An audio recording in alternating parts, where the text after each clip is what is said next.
مساكم الله بالخير. اليوم جايب لكم تطبيق بصراحة أنا وايد فادني، وأتوقع أنتم راح يفيدكم وراح تحتاجونه، وإذا ما احتجتوه الحين راح تحتاجونه بعدين.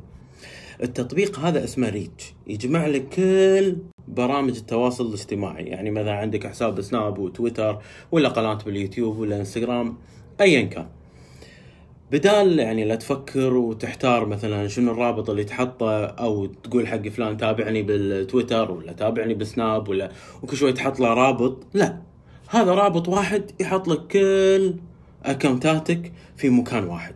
هذا هو البرنامج، ندخل عليه يطلع لنا تقريبا حتى اكونتات الشركات والمشاريع. يعني مثلا نطق على هالاكونت ونشوف شنو برامج التواصل اللي عنده. نبي نشوفها مثلا في الانستغرام، حتى في السناب بدال لا نصور الكود على طول رابط السناب شات ماله. يعني انت تقدر تحطه في البايو، تريح عمرك عقب ما تسوي لك اكونتات.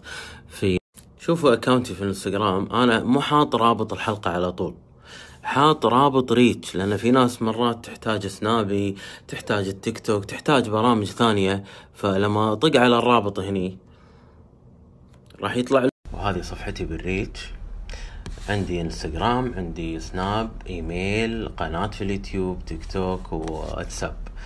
الواتساب هذا طبعا مو لي انا. زين، عندنا الشركات اللي نشوف المميزات الحلوة اللي يقدمها الموقع.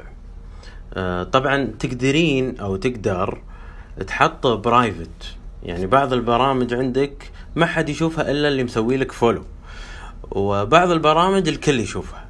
اذا تبي بعض برامجك تكون برايفت، هذا الانستغرامي. السناب على طول، يعني مثلا بدخل عليه نهد الانستغرام ويطلع سنابي. طبعا انا ما اقدر اضيف نفسي.